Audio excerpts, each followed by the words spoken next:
Hello everyone, आप सभी का वेलकम है इस क्लास के अंदर। जैसे कि आप सभी टाइटल देख रहे हैं, एसएससी सीपीओ 2024 का आपका एग्ज़ाम होने वाला है। आपको सभी को पता है मई में आपका एग्ज़ाम होगा। कल अपन इसके बारे में डिस्कस किया था। तो मैंने आपको बताया था कि मैं आपको प्रीवियस ईयर क्वेश्चंस करवाऊंगा जो आपके आए हुए हैं। ठीक है। सामान्य ज्ञान जीके के आप सभी का वेलकम है इस क्लास के अंदर। मेरा नाम सचिन सोनी, इस प्रकार की क्लासेस आप देख रहे हैं। तो सीपीओ का जो आपका एग्ज़ाम हुआ था 2023 के अंदर, कब का है ये आपका 3 अक्टूबर का। तो 3 अक्टूबर को जो आपका एग्ज़ाम हुआ था 3 अक्टूबर को, उसका अपन देखने वाले हैं क्वेश्चन जो आपके जीके के आए हैं। ठीक है ना। जनरल नॉलेज के जो क्वेश्चन है अपन देखने वाले हैं, जनरल जीके जीएस दोनों के अपन देखेंगे। साथ के साथ ये सीरीज अपन पीवाईक्यू देखने के बाद अपन एक सीरीज स्टार्ट करेंगे जिसके अंदर अपन केवल जीके जीएस के मॉक टेस्ट के रूप में अपन स्टार्ट करने वाले हैं।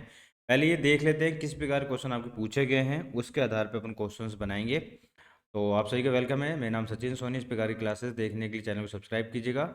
और आशुतोष सर ने एक क्लास स्टार्ट कर दी है आपकी 10 PM पे, जिसके अंदर वो सीपीओ के क्वांट के यानी कि मैथ्स के क्वेश्चन आपको करा रहे हैं। तो वो सेशन भी आप जाके आप देख सकते हैं। ठीक है ना। चलो सेशन स्टार्ट करते हैं। तो पहला क्वेश्चन आपको ये पूछा गया था कि जो भूटिया जो डांस है, भूटिया जो नृत्य है, आपको बताना है किस राज्य में किया जाता है। तो वेस्ट बंगाल, उड़ीसा, सिक्किम या फिर नागालैंड। कौन से राज्य से संबंधित था ये आपका था सिक्किम से। इसका हो जाएगा आपका answer option number C, Sikkim. तो भूटिया नृत्य आपका संस्कृति के एक अभिन्न अंग है जो पारंपरिक त्योहारों, समारोह और सामुदायिक समारोह आपके दौरान किया जाता है। भारत, नेपाल, भूटान के राज्यों में आपका किया जाता है ये आपका। ठीक है। भारत में सिक्किम में किया जाता है। तो भारत में पूछा गया है आपका, तो भारत में सिक्किम से ये संबंधित है। आगे बढ़ते हैं नेक्स्ट क्वेश्चन की तरफ। भारत ने 1996 में गंगा जल के बंटवारे और उसके प्रवाह को बढ़ाने के लिए किस पड़ोसी देश के साथ फरक्का संधि पर हस्ताक्षर किए थे। ठीक है। तो आपका ज्योग्राफी का क्वेश्चन, आपका ये फरक्का संधि आपको बताना है किसके साथ की थी भारत ने 1996 के अंदर। तो ये की थी बांग्लादेश के साथ। इसका हो जाएगा आपका ऑप्शन नंबर बी, बांग्लादेश। तो फरक्का संधि जो जिसे गंगा जल संधि के रूप में भी जाना जाता है, 12 से नवंबर 1996 को भारत और बांग्लादेश के बीच में आपका ये गंगा जो नदी का जल है उसको साझा करने के लिए आपका हस्ताक्षर हुआ भारत और बांग्लादेश के बीच में। आपको बताना है ये चामान वंश के किस शासक ने अजमेर को अपनी राजधानी बनाया। तो चामान जो आपका वंश है चामान करके, आपको बताना है किस शासक ने अजमेर को अपनी राजधानी बनाया था। थर्ड नंबर क्वेश्चन आपके सामने है। तो इसको जाएगा ऑप्शन नंबर ए, अजय राज के द्वारा। ठीक है। आप देख सकते हैं इतने इंपॉर्टेंट एमसीक्यू अपन देख रहे हैं। जो पीवाई की जो क्वेश्चन है अपने 13 अक्टूबर 2023 जो 2023 के अंदर जो आपका एग्जाम हुआ था सीपीओ का, उसका अपन जीके के और जीएस के अपन क्वेश्चन अपन देख रहे हैं इस क्लास के अंदर। ठीक है।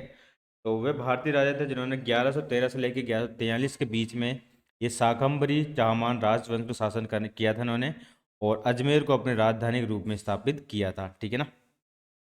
आगे बढ़ते हैं। आपको बताना है 17वीं लोकसभा के लिए पंजाब से कितने संसद सदस्य चुने गए। तो ये आपको ये वाला क्वेश्चन आपसे पूछा गया था। जो पंजाब के अंदर जो सांसद आपको चुने गए थे लोकसभा के लिए, कितने चुने गए हैं। तो इस प्रकार का क्वेश्चन आपका बन सकता है। तो इसका हो जाएगा आपका ऑप्शन नंबर सी, 13। तो 13 जो आपके सदस्य पंजाब राज्य से चुने गए थे लोकसभा सदस्य के लिए। पंजाब में 2019 को भारतीय आम चुनाव हुए थे, जिससे चुनाव का 7वां और आखिरी चरण था। और इसके अंदर आपके 17वीं लोकसभा में आपके 13 सांसद आपके चुने गए थे। ये आपके बुक से संबंधित क्वेश्चन है आपका। निम्नलिखित में से आपको बताना है किस लेखक की बुक है माई स्टोरी नामक आत्मकथा लिखी गई है।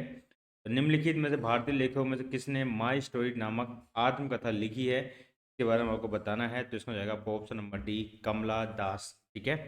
Kamala Das is the correct answer. My story भारतीय लेखिका कवित्री रही है कमला दास। शीर्षक रखा है आत्मकथात्मक उपन्यास है जो मूल रूप से 1973 में एंटे कथा शीर्षक से आपकी मलयालम में आपके प्रकाशित हुआ था। भारत के वित्त आयोग के प्रथम अध्यक्ष कौन थे, आपको बताना है। वित्त आयोग जो आपका बना था उसके प्रथम अध्यक्ष आपसे पूछा गया था क्वेश्चन। तो ये थे आपके केसी नियोगी। ऑप्शन हो जाएगा इसका बी, केसी नियोगी। ठीक है ना।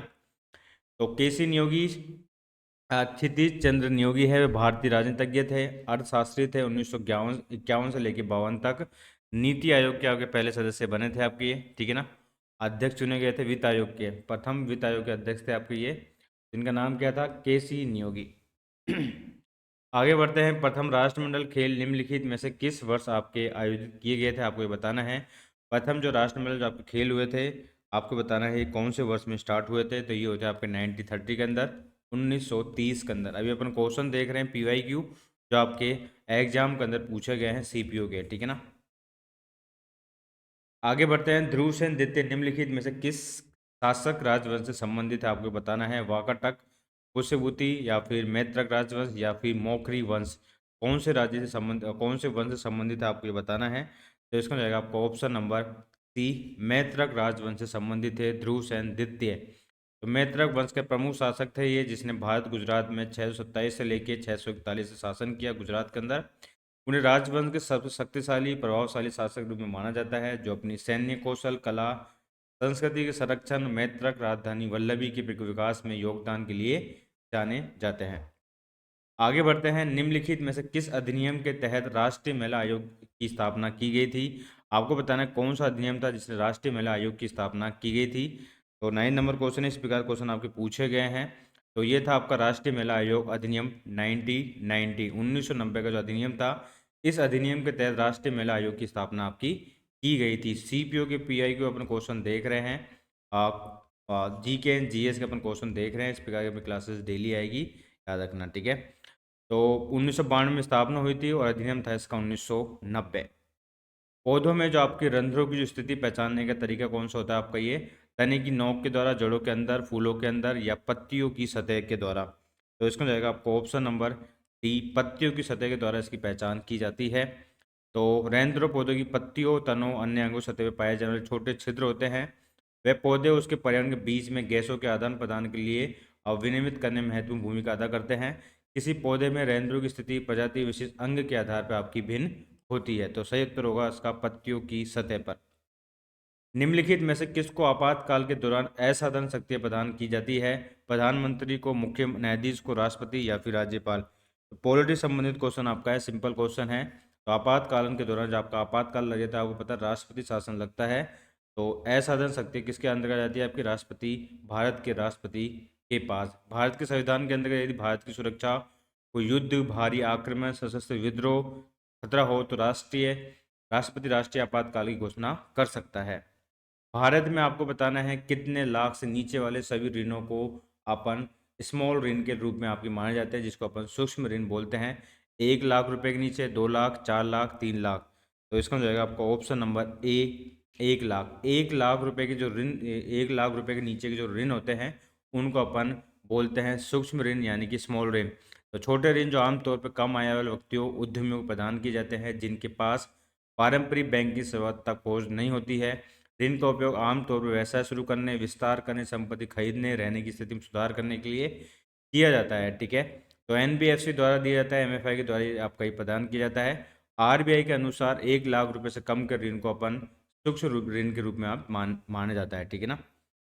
30 नंबर क्वेश्चन ही, वल्लभ भाई पटेल और किसने खेड़ा में गांवों का दौरा आयोजित करके किसानों से सरकार के खिलाफ मजबूती से खड़े होने का आग्रह करके गांधी की मदद की थी।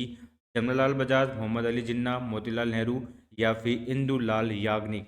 तो बताइए आपका इसका आंसर अपना क्या होगा। तो इसका हो जाएगा आपका option number D, Indulal Yagnik. तो वल्लभ भाई पटेल और इंदुलाल याग्निक ने खेड़ा में गांवों का दौरा किया और गांधी जी से आग्रह किया किसानों से सरकार के खिलाफ मजबूती से खड़े होने के लिए। तो सही उत्तर इसका इंदुलाल याग्निक है। आप देख सकते हैं हिस्ट्री के किस प्रकार क्वेश्चन आपको पूछे गए, मॉडर्न हिस्ट्री संबंधित आपका ये क्वेश्चन है। ये भी आपको मॉडर्न हिस्ट्री का ही है। तीसरे गोलमेज सम्मेलन का प्रतिनिधित्व का विचार विमर्श किस वर्ष के बाद महीनों में आपका आयोजित किया गया था, आपको बताना है कब हुआ था तीसरा गोलमेज सम्मेलन। तो ये हुआ था आपका 1932 के अंदर, ठीक है ना। 1932 is the correct answer. Option जाएगा इसका आपका 1932। तो तृतीय जो आपका गोलमेज सम्मेलन हुआ था आपका 1932 में हुआ था। सम्मेलन में ब्रिटिश सरकार, भारतीय राजकुमार और भारतीय राष्ट्रीय कांग्रेस सहित विभिन्न राजनीतिक दलों के प्रतिनिधियों में भाग लिया था। भारतीय संविधान का कौन सा भाग है जो मौलिक अधिकारों से संबंधित है, भाग 3 है, 2 है, 5 है, या फिर 4 है। तो बताइए आपका इसके अंदर अपना क्या होगा। भाग 3 के अंदर आपके भारतीय संविधान के अंदर आपके मौलिक अधिकार आपके शामिल किए गए हैं भाग 3 के अंदर। तो संविधान का भाग 3 मौलिक अधिकारों से संबंधित है। अनुच्छेद 12 से लेकर 35 तक नागरिकों को जो मौलिक अधिकार है वो प्रदान किए गए हैं। संविधान नागरिकों के 6 मौलिक प्रदान करता है, आपका समानता का अधिकार, स्वतंत्रता का, शोषण के विरुद्ध, धार्मिक स्वतंत्रता का अधिकार, सांस्कृतिक एवं शैक्षिक अधिकार एंड संवैधानिक उपचारों का अधिकार। साओ जोआओ उत्सव मुख्य रूप से कैथोलिक ईसाइयों द्वारा निम्नलिखित में से किस भारतीय राज्य में मनाया जाता है? आसाम, गोवा, मणिपुर या फिर नागालैंड। तो ये आपका बनाया जाता है गोवा के अंदर। इसका हो जाएगा आपका ऑप्शन नंबर बी, गोवा। तो साओ जोआओ उत्सव ये भारत के गोवा में 24 जून को बनाया जाने वाला एक धार्मिक और सांस्कृतिक त्यौहार है जो आपके गोवा में बनाया जाता है। ये सेंट जॉन द बैप्टिस्ट के जन्म उत्सव है, जिन्हें ईसा मसीह का अग्रदूत भी माना जाता है। ठीक है ना। तो कहाँ पे बनाया जाता है आपका ये आपका गोवा में बनाया जाता है। आगे बढ़ते हैं। मूर्ति पूजा और जाति व्यवस्था के खिलाफ लड़ने के लिए 1873 में ज्योतिराव गोविंद राव फूले द्वारा निम्नलिखित में से किसकी स्थापना की गई थी? आपको बताना है किस चीज़ की स्थापना की गई थी इनके द्वारा मूर्ति पूजा और जाति व्यवस्था के खिलाफ लड़ने के लिए। तो इसको जाएगा आपका ऑप्शन नंबर बी, सत्य शोधक समाज की। ऑप्शन जाएगा इसका बी, सत्य शोधक समाज। आप देख सकते हैं किस प्रकार क्वेश्चन आपके पूछे गए हैं। पीवाई के क्वेश्चन से आपको काफ़ी आइडिया लग जाता है किस प्रकार क्वेश्चन आपके आएंगे। उसी पे आधारित अपन एक मॉक टेस्ट सीरीज चलाएंगे डेली। अपन उसके अंदर 50 MCQ या फिर 25 MCQ एक सेट अपन डेली अपन देखेंगे। जब तक आपका मई का एग्जाम आएगा, मई के अंदर जो आपका एग्जाम आएगा CPO का, तब तक हम 1000 से 1500 कौन सा अपन प्रैक्टिस कर चुके होंगे। ठीक है ना। इस चीज़ का आपको याद रखना है। 24 सितंबर 1873 को पुणे महाराष्ट्र में ज्योतिराव फूले द्वारा स्थापित एक सामाजिक सुधार समाज था जिसका नाम था सत्य शोधक समाज। ठीक है ना। पृथ्वीराज राजस्व 12वीं शताब्दी में भारतीय राजा पृथ्वीराज चौहान के जीवन के बारे में एक महाकाव्य है, कविता है। किसके द्वारा लिखी गई है आपको ये बताना है। पृथ्वीराज राजस्व, तो आपको सिंपल क्वेश्चन है आपका, चंद्रबदाई द्वारा लिखी गई है। ऑप्शन जाएगा इसका आपका डी। 12वीं सदी में अजमेर और दिल्ली के राजपूत राजा पृथ्वीराज चौहान के जीवन के बारे में ब्रज भाषा में महाकाव्य कविता है। जो एक कविता श्रेय चंद्रबदाई द्वारा दिया गया है। पृथ्वीराज का दरबारी जो आपका कवि था। आगे बढ़ते हैं। नागालैंड का महोत्सव त्योहार निम्नलिखित में से किस जनजाति द्वारा आपका बनाया जाता है? भील, एओ, मुंडा या फिर बोडो जनजाति। आपको बताना है किस जनजाति द्वारा यह बनाया जाता है आपका। तो एओ जनजाति द्वारा आपका ये नागालैंड में महोत्सव त्योहार आपका ये बनाया जाता है। तो महोत्सव त्योहार आपका नागालैंड में संबंधित है, एओ नागा द्वारा आपका बनाया जाता है। फसल कटाई के बाद का ये त्योहार है। आगे बढ़ते हैं। अटल सुरंग आपको बताना है किन दो स्थानों को जोड़ती है, काफ़ी न्यूज़ में रहती है अटल सुरंग। तो ये आपके मनाली और लाहौल स्पीति घाटी को ये जोड़ती है। इसका हो जाएगा आपका ऑप्शन नंबर ए, मनाली और लाहौल जो आपका स्पीति घाटी है उसको जोड़ती है। अटल सुरंग इसे पहले रोहतांग दर्रा की सुरंग से नाम से भी जाना जाता था। तो ये वाला पॉइंट आपको काफ़ी इंपॉर्टेंट है, पूछा जा सकता है। अटल सुरंग का नाम पहले क्या था? तो रोहतांग दर्रा सुरंग था। ये भारत के हिमाचल प्रदेश के राष्ट्रीय राजमार्ग 3 पे हिमालय की पूर्वी पीर पंजाल श्रृंखला में रोहतांग दर्रे के नीचे बनी एक राजमार्ग सुरंग है जो आपकी 9.2 किलोमीटर लंबी है आपकी और 10,000 फीट की ऊंचाई पे आपकी है। दुनिया की सबसे लंबी राजमार्ग सिंगल ट्यूब सुरंग है जिसका नाम पूर्व प्रधानमंत्री अटल बिहारी वाजपेयी जी के नाम पे रखा गया है। अब मामलापुरम का तटीय मंदिर किसके द्वारा बनाया गया था आपको ये बताना है, कौन से वंशज के द्वारा। तो इसमें जाएगा आपको ऑप्शन नंबर ए, पल्लव के द्वारा बनाया गया था आपका, पल्लव के द्वारा। तो मालापुरम तटीय मंदिर है, ये भारत का मलप्पुरम में स्थित एक राजसी प्रेरणा स्मारक है जो पल्लव राजवंश की स्थापना का प्रतिबिंब है। 8वीं शताब्दी के दौरान निर्मित ये मंदिर यूनेस्को की विश्व धरोहर में शामिल किया गया है जो द्रविड़ वास्तुकला का एक मरम्म आपका उदाहरण है। ठीक है।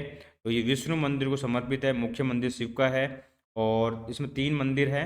और मुख्य मंदिर शिव का है, एक मंदिर विष्णु का है, एक मंदिर आपका देवी दुर्गा माता का है। ठीक है ना। आगे मूव करते हैं। ये प्रकार क्वेश्चन पूछा गया था स्पोर्ट्स से संबंधी। वॉलीबॉल खेल में प्रत्येक टीम में कितने खिलाड़ी होते हैं आपको ये बताना है। तो वॉलीबॉल के अंदर आप कितने होते हैं? 6 खिलाड़ी होते हैं प्रत्येक टीम के अंदर, 6 खिलाड़ी। एक टीम गेम है जिसके अंदर 6 खिलाड़ी 2 टीमों के एक जाल द्वारा आपके खेलते हैं। तो 1964 में इसको ओलंपिक में आधिकारिक रूप से इसको हिस्सा लेने का अधिकार मिला था। ठीक है ना। तो वॉलीबॉल के अंदर आपके 6 खिलाड़ी आपके खेलते हैं। आगे बढ़ते हैं। आपको बताना है काल बैसाखी क्या है। इस प्रकार की एक टर्म दी गई थी और आपसे ये पूछा गया था ये है क्या, काल बैसाखी क्या है। जो प्री मानसून बारिश और आंधी होती है, मानसून से पहले आने वाली जो बारिश होती है, आंधी होती है, उसको काल बैसाखी कहते हैं। क्या बोलते हैं उसको? उसको बोलते हैं अपन काल बैसाखी। इसे असम में बोड़ाई सेला के नाम से भी जाना जाता है। असम में इसको क्या बोलते हैं? बोड़ाई सेला के नाम से बोला जाता है।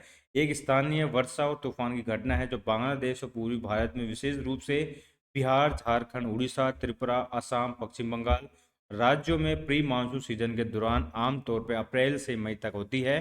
तो इसकी विशेषता ये अचानक तेजी से आती है, प्री मानसून बारिश है, गरज के साथ बौछार होती है।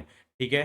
तो ये आपके किससे संबंधित है, तो ये आपकी प्री मानसून वर्षा आंधी संबंधित है, और असम में इसको बोडो शिला के नाम से भी जाना जाता है। निम्नलिखित में से कौन सी पुस्तक है जो पूर्व अमेरिकी राष्ट्रपति बिल क्लिंटन की आत्मकथा है? Becoming my life, long walk to freedom, या माई कंट्री माई लाइफ? तो इसका हो जाएगा आपका, और माई लाइफ इसका हो जाएगा आपका option number B, my life. तो माई लाइफ एक बिल क्लिंटन की आत्मकथा है। माई लाइफ उनके जीवन और कैरियर का व्यापक और व्यवहारिक विवरण है। पुस्तक में एकार्सस में उनके बचपन से लेकर उनके राष्ट्रपति पद तक के बारे में शामिल किया गया है। ठीक है, आपको इतना याद रखना है, my life. Next question is, प्रसिद्ध संगीतकार तानसेन अक्सर किस शासक के दरबार में गाते थे? शेरशाह सूरी, अकबर, फिरोज शाह तुगलक, या फिर अलाउद्दीन खिलजी? तो सिंपल क्वेश्चन आपका, उसमें जाएगा इसका बी, अकबर। तो तानसेन एक प्रसिद्ध भारतीय संगीतकार थे जिन्होंने हिंदू शास्त्रीय में महानतम प्रतिपादक में माना जाता है। वे एक संगीतकार, गायक, वादक थे। उन्हें कई रागों, तालों और बनाने का श्रेय भी दिया जाता है। आगे बढ़ते हैं, निम्नलिखित में से कौन सा घुड़सवारी प्रतियोगिता नहीं है? ड्रेसेस, स्प्रिंट, शो जंपिंग, या फिर वॉल्टिंग? आपको बताना कौन सी आपकी घुड़सवारी संबंधित आपकी नहीं है। तो स्प्रिंट नहीं है, स्प्रिंट आप सिंगल ही लगाते हैं खुद ही। ठीक है, तेजी से दौड़ने वाले को अपन बोलते हैं स्प्रिंट। घुड़सवारी प्रतियोगिता एक व्यापक शब्द जिसमें घुड़सवारी, ड्राइविंग, वॉल्टिंग सहित घोड़ों से जुड़ी सभी गतिविधियां शामिल होती है। ठीक है, स्प्रिंट को छोड़ के। आगे बढ़ते हैं, ये लास्ट क्वेश्चन है आपका, लास्ट क्वेश्चन है आपका ये। गुरु केलुचरण महापात्र युवा प्रतिभा सम्मान 2021 में अरूसी मुदल को किस नृत्य के लिए प्रदान किया गया था? आपको बताना है। तो ओडिसी जो आपका नृत्य उसके लिए इनको प्रदान किया गया था युवा प्रतिभा सम्मान 2021 का। तो केलुचरण महापात्र युवा प्रतिभा सम्मान जो आपका दिया गया है उड़ीसी डांस के क्षेत्र के अंदर, आपको इनको शास्त्रीय नृत्य उड़ीसी संगीत के क्षेत्र में इनको दिया गया ये अवार्ड। गुरु रतिकांत महापात्र शिष्य है, उन्होंने अपने नृत्य के लिए राष्ट्रीय नृत्य पुरस्कार सहित कई पुरस्कार आपके जीते। तो स्टूडेंट देख सकते हैं ये अपनी क्लास रही है, ज़्यादा बड़ी क्लास नहीं है, शॉर्ट एंड स्वीट एंड जो आपको इन्फॉर्मेटिव जो क्लास रहने वाली है वो वाली क्लास है। इस प्रकार की क्लासेस का बेनिफिट ये है कि किस प्रकार क्वेश्चन आपके आए थे 2023 के एग्जाम के अंदर। जो भी नए स्टूडेंट तैयारी कर रहे हैं एटलीस्ट उनको ये पता रहे कि जीके जीएस में किस प्रकार क्वेश्चन आपके आए हैं। तो ये सीरीज लाने का मोटिव यही है कि आपको ये पता रहे कि किस प्रकार क्वेश्चन आपके पूछे गए हैं। उस पर आधारित एक मॉक टेस्ट सीरीज अपनी स्टार्ट करेंगे जिसके द्वारा अपन प्रैक्टिस करके इस एग्जाम को अपन क्लियर कर लेंगे। ठीक है, पेपर 1 के अंदर 50-50 नंबर के क्वेश्चन आपके आते हैं। 200 क्वेश्चन का पोर्शन रहता है, maths, reasoning and English and GA और जीके और जीएस, इस प्रकार का आपके पोर्शन रहता है।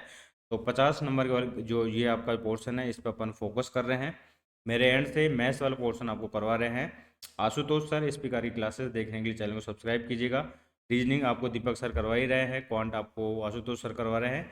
इंग्लिश का भी अपन देखते हैं, इंग्लिश में अपन टीचर आपको पढ़ाने वाले आने वाले टाइम के अंदर। ठीक है ना, उसके बाद आपका 200 नंबर का पोर्शन आपका रीजनिंग का पेपर नंबर सेकंड का, रीजनिंग का बोल रहा हूँ, इंग्लिश का पेपर नंबर सेकंड आपका ये होता है पहले क्वालिफाई करने के बाद। तो इस प्रकार की क्लासेस देखने के लिए चैनल सब्सक्राइब कीजिएगा और पीडीएफ आप डाउनलोड कर सकते हैं।